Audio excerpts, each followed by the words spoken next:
12. Al-Quran dalam huruf Braille. Innal hamdalillah nahmaduhu wa nasta'inuhu wa nastaghfiruh wa na'udzu billahi min syururi anfusina wa min sayyiati a'malina. May yahdihillahu fala mudhillalah wa may yudlilhu fala hadiyalah. Wa asyhadu an la ilaha illallah wahdahu la syarikalah wa asyhadu anna Muhammadan abduhu wa rasuluh. Allahumma shalli ala Muhammad wa ala ali Muhammad kama shallaita ala Ibrahim wa ala ali Ibrahim wa barik ala Muhammad wa ala ali Muhammad kama barakta ala Ibrahim wa ala ali Ibrahim innaka Hamidum Majid. Amma ba'du. Pada kesempatan ini kami akan menyampaikan mengenai Al-Quran dalam huruf Braille. Kita telah mengetahui bahwa huruf Braille itu dibakukan dalam konferensi regional UNESCO di Beirut pada tanggal 12 sampai 17 Februari 1951. Dalam konferensi itu ditetapkan mengenai abjad huruf Arab serta sakelnya dan tanda baca lainnya. Sedangkan huruf Latin Braille itu ditemukan oleh Louis Braille, seorang tunanetra dari Perancis pada sekitar tahun 1850. Nah, dengan huruf Arab Braille tersebut, Yordania menerbitkan Al-Quran lengkap 30 juz pada tahun 1952. Kemudian Al-Quran terbitan Arab Saudi yang saya ketemukan terbitan tahun 1997. Kemudian negara Pakistan menerbitkan Al-Quran dalam huruf Braille pada tahun 1962. Sedangkan Indonesia yang diterbitkan oleh Hiyag Tunis yaitu pada tahun 1964. Nah, Malaysia itu menerbitkan pada tahun 1980. Dulu ada 2 orang siswa dari Malaysia yang dikirim oleh Yayasan Tengku Abdurrahman ke Indonesia. Mereka belajar di Hiyag Tunis pada tahun 1976. Ya. Nah, Al-Quran ini semuanya ditulis dengan rasm imla'i. Ya. Mereka sama semuanya menggunakan rasm imla'i. Hanya penggunaan sakel atau harokat serta tanda baca itu berbeda-beda.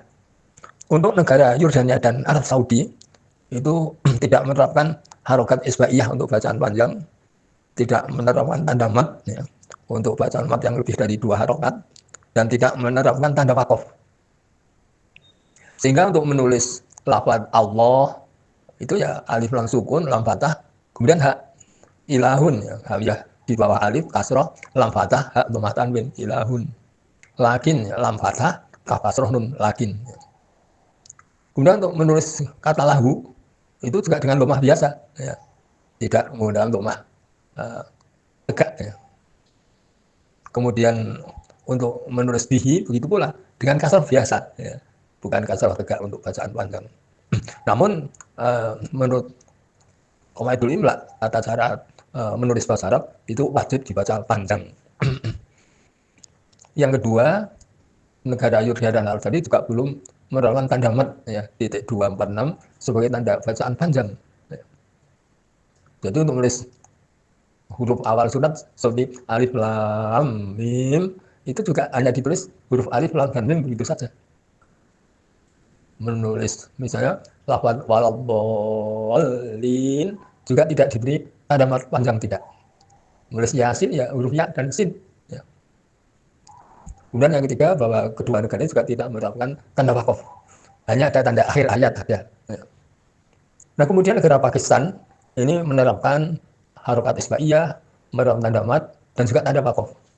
Jadi untuk menulis lafaz Allah itu ditulisnya alif lam sukun, lam fathah isbaiyah titik keempat, kemudian hak Allah.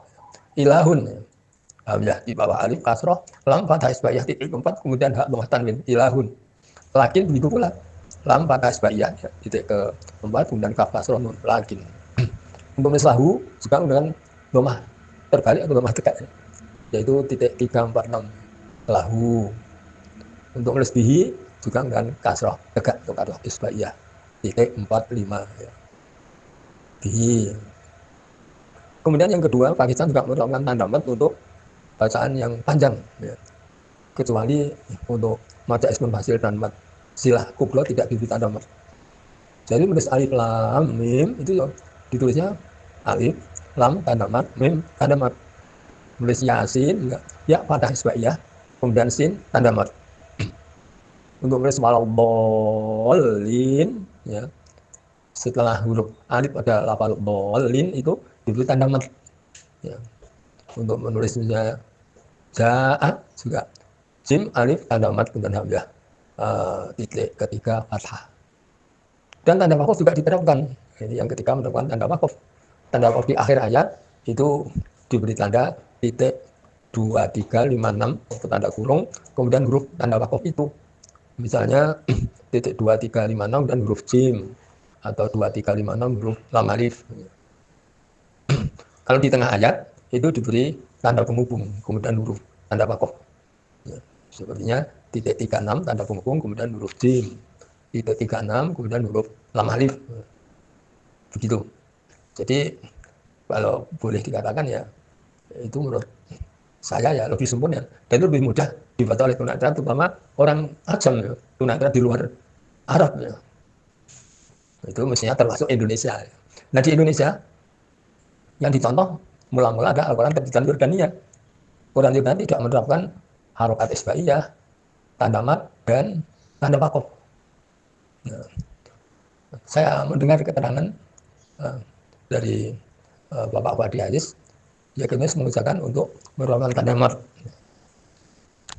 Tetapi tanda mat, kasrah isbaiyah dan tanda wakaf. Tapi kurang jelas ya secara rincinya.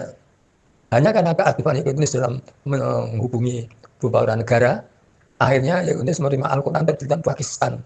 Ya, tahun 1992 yang diterima oleh Indonesia pada tahun 1968. Nah dengan Al-Quran dari Pakistan inilah Indonesia bisa menerapkan tanda-tanda tersebut. Boleh dikatakan ya mengambil contoh dari Pakistan. Karena sebenarnya tanda itu sudah dirumuskan dalam konferensi Beirut tahun 51 itu. Hanya Arab Saudi dan Yordania tidak menerapkan. Pakistan sudah menerapkan dan Indonesia ya seperti gayung bersambut ya. Baru berusaha untuk menerapkan, kemudian ada Al-Quran dari Pakistan. Sedangkan Malaysia itu karena Al-Quran mencontoh dari Indonesia. Ya.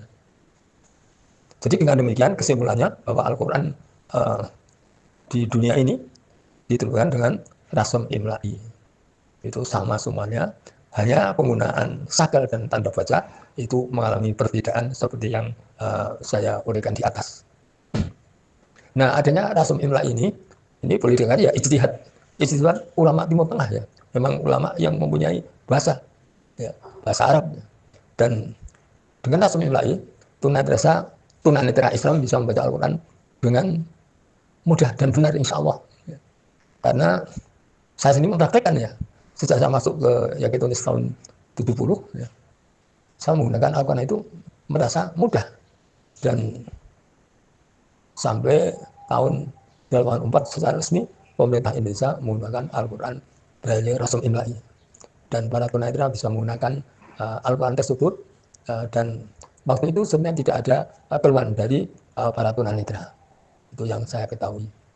Karena ini ya boleh karena ijtihad ya, ijtihad sukuti ya, karena tidak ada yang membantahnya dan semua menggunakannya. Memang Rasam Imla'i ya sesuai dengan bacaan, tulisan dengan bacaan atau suara ini sama, sehingga itu mudah dibaca dan tidak menimbulkan kesalahan dalam membacanya. Saya kira itu keadaan Al-Quran Braille yang ditulis dengan Rasam Imla'i. Sedangkan untuk Al-Quran Awas kan yang dikenal dengan Rasam Utsmani. Hanya Al-Quran Bahriyah lah yang tidak menggunakan Rasam Utsmani. Di Indonesia, Al-Quran Bahriyah termasuk ditetapkan dalam SK Menteri Agama nomor 25 tahun 84. Sehingga di Indonesia ada 3 Al-Quran standar, yaitu Al-Quran Rasam Utsmani, Al-Quran Bahriyah, dan Al-Quran dalam huruf Braille. Dengan demikian, menurut saya Al-Quran Braille ini bisa disebut Al-Quran Braille internasional menggunakan Rasam Imla'i.